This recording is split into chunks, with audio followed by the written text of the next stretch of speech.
It's late. You're staring at your phone again. The last message is still there. Read. No reply. You replay everything. That last conversation. That last moment. The way they pulled away. And now it's quiet. Too quiet. And your mind won't stop. Why did they change so fast? Did they ever really care? Should I text again? Or just disappear? What if they never come back? Here's the truth no one tells you. They didn't stop feeling. They stopped feeling safe enough to feel. And that changes everything. You're not crazy for missing them.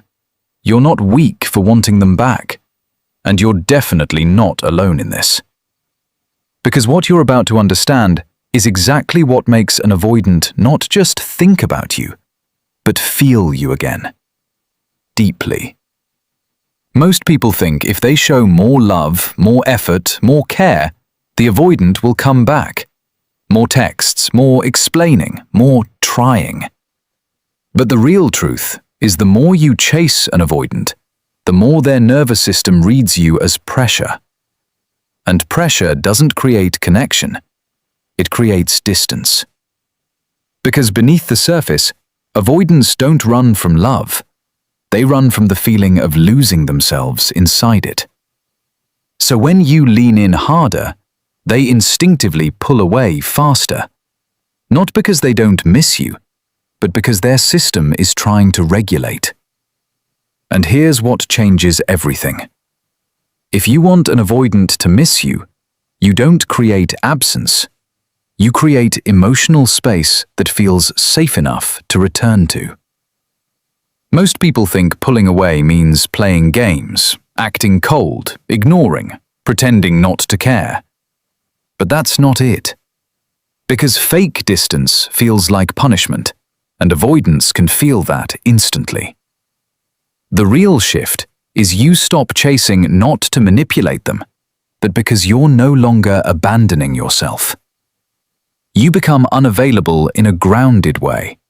Instead of, "Why haven't you replied?" your energy becomes, "I've been focusing on myself." Same silence, different energy.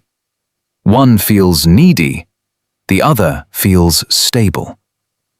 And when you do that, something in them starts to notice. Why aren't they reaching anymore? And that's when curiosity begins to replace control. Most people think being more expressive creates connection. More talking, more emotion, more intensity. But to an avoidant, that feels overwhelming. Like a smoke detector going off non-stop. They don't need louder emotions. They need safer ones. Instead of pushing them to open up, you create space where opening up feels possible. Instead of, "Why are you like this?" it becomes, "I know this isn't easy for you." One triggers defense, the other creates safety.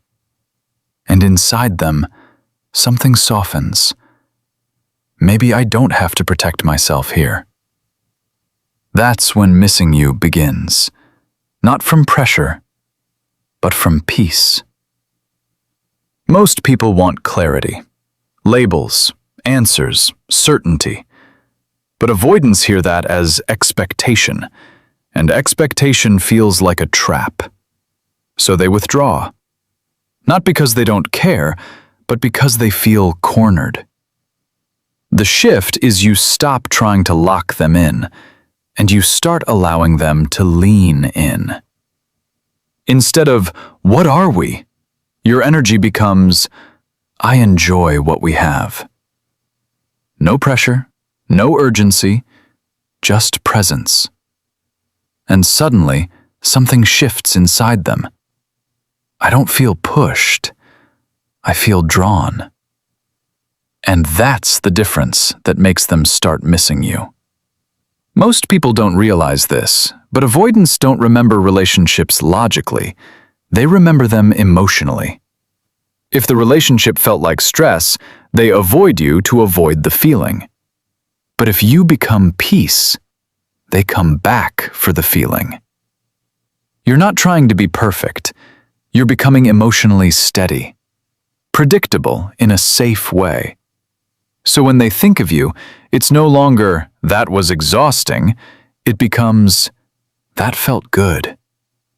And that feeling stays with them longer than anything you could ever say. Most people panic in silence. They text again, they explain more, they try harder. But silence isn't rejection, it's processing.